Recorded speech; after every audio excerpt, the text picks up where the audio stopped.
Hey everyone, Austin here. If you're using Chrome daily, whether for work, school, or just casual browsing, this video is going to help you squeeze out better performance without installing anything extra. I'm going to walk you through 4 hidden settings in Chrome's experimental flags section that can genuinely make a difference, especially if you're on an older laptop or dealing with slow download speeds. Let's jump right in. All right, first thing, open Chrome and type chrome://flags in the address bar, then hit enter.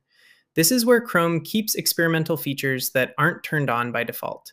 Now, don't worry, the settings I'm showing you are stable enough to use, but Chrome still labels them as experimental just to cover themselves. Let's go through them one by one. Tip number 1, enable QUIC Protocol. In the search box at the top, type QUIC and you'll see Experimental QUIC Protocol pop up.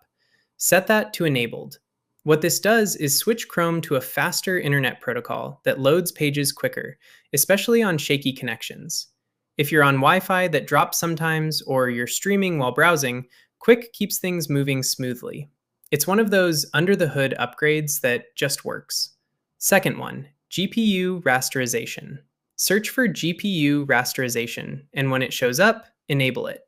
By default, Chrome uses your CPU to draw web pages, but if you've got a decent graphics card, even an integrated one, this setting tells Chrome to use that instead. Pages scroll smoother, animations don't stutter, and your CPU gets a little break. If you've ever noticed lag when scrolling through image-heavy sites, this usually fixes it. Third, Zero Copy Rasterizer. Type zero copy in the search bar and enable it. This one's a lifesaver if you're on a laptop with 4 gigs of RAM or less. Basically, it lets Chrome handle graphics more efficiently without copying data around in memory as much. You'll notice tabs don't freeze as often when you've got a bunch open, and Chrome won't hog as much RAM.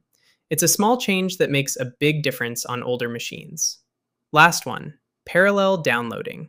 Search for parallel downloading and flip it to enabled. This splits large files into smaller chunks and downloads them all at the same time, which speeds things up noticeably, especially if you're grabbing big files like game installers, software updates, or high-res videos. Instead of one slow stream, you're pulling from multiple connections at once. Once you've enabled all 4, Chrome's going to ask you to restart the browser. Just hit that blue relaunch button at the bottom right, and you're done. These tweaks won't turn a slow connection into fiber, but they'll definitely make Chrome feel snappier and more responsive. If this helped, hit that like button, and if you want more Windows tips like this, subscribe. I've got plenty more coming. Thanks for watching, and I'll see you in the next one.